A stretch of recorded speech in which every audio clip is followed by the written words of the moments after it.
దేశంలో దళితులు, గిరిజనులు, ఆదివాసీలు, బలహీన వర్గాలు, మైనార్టీలను దృష్టిలో పెట్టుకొని ఆనాడు డాక్టర్ బాబాసాహెబ్ అంబేద్కర్ గారు ఒక గొప్ప రాజ్యాంగాన్ని మనకు అందించడం జరిగింది.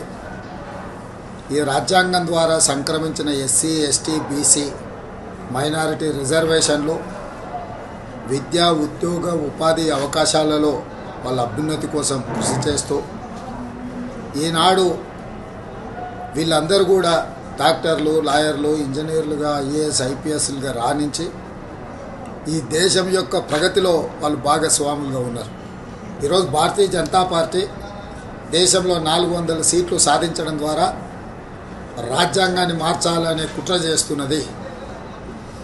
ఒకవేళ అధికారంలోకి వస్తే ఎస్సీ, ఎస్టీ, బీసీ, మైనారిటీల రిజర్వేషన్లు రద్దు చేసి రిజర్వేషన్ల రహిత సమాజంగా ఈ దేశాన్ని మార్చాలనే ప్రయత్నం చేస్తుంది. అందుకే 4 కోట్ల తెలంగాణ ప్రజలకు నేను విజ్ఞప్తి చేస్తున్నా. తెలంగాణ సమాజం అందరూ కలిసికట్టుగా కాంగ్రెస్ పార్టీకి, శ్రీమతి సోనియా గాంధీ, శ్రీ మల్లికార్జున్ ఖర్గే గారు, శ్రీ రాహుల్ గాంధీ గారి నేతృత్వంలో ఎన్నికల బరిలో దిగిన ఇండియా కూటమిని గెలిపించడం ద్వారా ఎస్సీ, ఎస్టీ, బీసీ, మైనారిటీ రిజర్వేషన్లను కాపాడుకోవడం, మన రాజ్యాంగ స్ఫూర్తిని, డాక్టర్ బాబాసాహెబ్ అంబేద్కర్ గారు ఇచ్చిన ఆలోచన విధానాన్ని ముందుకు తీసుకెళ్ళాలి. కాబట్టి మిత్రులారా, మీరందరూ కూడా కాంగ్రెస్ పార్టీకి అండగా నిలబడి 13 తారీఖు నాడు జరగబోయే ఎన్నికలలో కాంగ్రెస్ అభ్యర్థులను గెలిపించాల్సిందిగా మీ అందరికీ నేను విజ్ఞప్తి చేస్తున్నా.